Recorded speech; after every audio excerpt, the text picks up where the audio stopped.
I'm here with Technical Sergeant Tyler Kuebler, and we're here at the Midwest Clinic.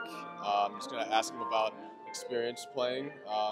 First of all, great concert last night. Thank you. I really enjoyed the holiday theme and all the great arrangements that went along Appreciate with it. Thanks. And you're a North Texas and University of Miami grad. Right. How did those experience playing at the university level and studying at the university level prepare you for playing with the Airmen and Note? Well, I guess I went University of North Texas was my undergrad and my master's. And in terms of just overall jazz school and mimicking the real world, I can't think of a better place for a young musician to go, because there's 9 full big bands, reading band, combos, something like 500 jazz majors alone. So it was incredible. There was a lot of healthy competition. And I took a little break in between my doctorate at Miami. Miami is a great program because it's a little bit smaller and allows you to focus on maybe individual faculty members a little bit more and really get to know every student. So when I was doing my DMA there, I got some really good teaching experience. So all of it with the teaching and the playing really prepares you for the rigors of a gig like this. Right. Yeah. How'd you hear about the audition? Well, I knew about the Note from as long as I can remember. Middle school kid. Yeah. They were always the premier band and one of the best big bands around. And when I got in, there was already a couple, well, I guess more than a couple North Texas guys in the band already. And I got a call from a friend, Jeff Martin, who plays trombone in the band, and he let me know there was an opening. And I was living in LA at the time, freelancing, and it just seemed like a perfect opportunity. So I went over to DC and took the audition. And that was back in 1998 in my first enlistment. Okay. So it worked out, and I did 4 years with the band. Okay. And it was great.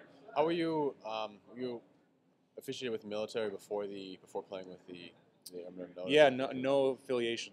Okay. How was that? How was the kind of transition to from not really having a military affiliation to being, well, first of all with the band and then well, part of the musically there was no difference. I mean, it was high level professionals.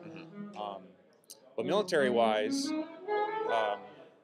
since the Air Force band is active duty, you have to go through basic training, and that was a bit of a shock. But that prepares you for the military side of it. And it's 6 weeks, not too bad. You go down to San Antonio, and once you're through with that, then you're full active duty, and then you go up and start your career with the band. Okay. How have you pushed band members and been pushed from them? Well, I guess being pushed, that's a great question. You can never relax because everyone is playing at such a high level all the time that you feel like you have a responsibility not only to yourself but to the other people in the band. Right. So it's a great benchmark to always try to match. And I guess with pushing the other guys, maybe writing specific charts for certain members, or having that in mind when you're writing for them. Playing gigs on the side with them also in town. There's a big family of military musicians in DC that we kind of all know each other. So it's like a family outside of the family. It's a community aspect of it. Absolutely. Yeah, and we all support each other, and everyone is a fantastic player. So yeah, it's kind of like school, a healthy competition. Keeps you on your toes. You played with like many of the greats, Jerry Bergonzi, Bob Mintzer. How has meeting with them and playing with them or studying under them affected your overall musicianship? What kind of advice did they give you as a player or on the bandstand to keep pushing? It's incredible. I mean,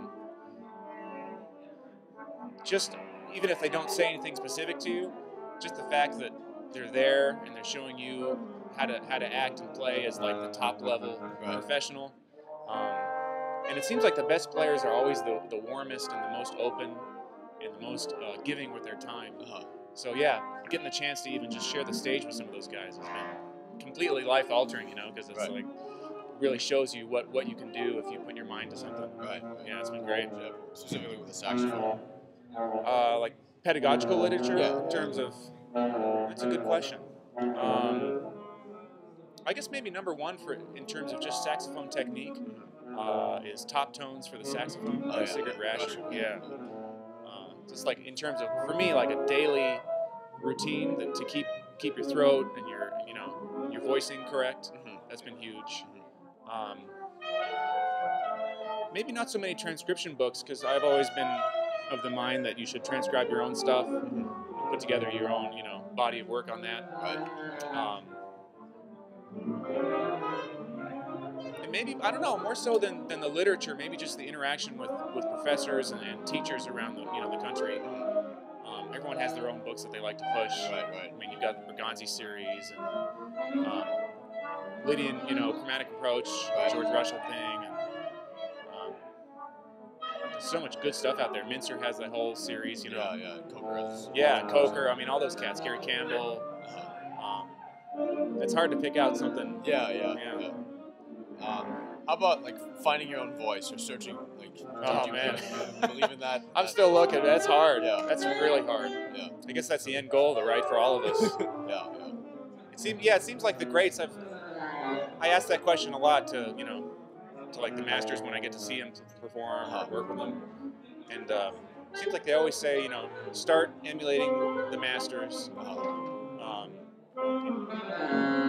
Internalize, what you've learned, and then take that as a starting point, and then add your own, and eventually you'll find your voice if you stick with it. But yeah, that's it's a difficult goal, I think, for all of us. Yeah. Keep pushing it. Yeah, I guess we all have to keep pushing all the time. Yeah. How have you found the similarities and differences in your career choice from being faculty member versus on the road and gigging? That's a good question. Both of them obviously have their own pros and cons. Teaching is incredibly rewarding and extremely challenging. Just because to be an effective teacher, you always have to be refining your strategies and making that connection with your students. Right. Performing is a little bit, I'm not going to say easier, but I guess once you reach a certain level, you've got a comfort zone that's there, and it's a little less feedback, I guess, because you're generally separated from your audience and you don't get to meet as many people. Right. So the teaching thing probably made me a better musician, more so than just performing, because it really focused and made me focus on my own strategies and how to relate those effectively to other people. Yeah. So that was a huge benefit for me and something that I definitely want to do more of. Yeah. I've known a lot of really good musicians. A lot of people have gone to New York and done that. Picked up touring gigs or whatever. Yeah. I don't want to say it's like a young man's game, but there's not many people that can just be players and just freelance these days. Right. It seems like you have to have a little bit more of a mixed bag. Right. So to have that experience at a upper level graduate experience, I think is only beneficial, unless your only goal is to play and you're willing to accept the sacrifice in all levels of your life. Right. But in terms of earning potential and job security and networking, it seems like pursuing a higher level education can only yield benefits. Right. Yeah. And I know for me, just meeting the people that are involved in that level and getting the experience to teach and to play with different people, it's been great. Right. So I highly recommend it. Yeah. Any advice for young musicians, they're interested in playing professionally or just growing internally? Just keep on listening. Never stop listening. Never stop transcribing. That's probably my number one piece of advice. Right. You should always be transcribing something. Don't just play your instrument. Play like as many different instruments as you can. No matter what you play, always play piano. You got to have piano chops for writing and just for general musicianship. And study with good teachers. Yeah. Find a good teacher and get all you can from that person. Yeah. Definitely. Anything else you'd like to add? No, man. Thanks for having me over. Thanks a lot. I appreciate Nice it. meeting you. Yeah, definitely.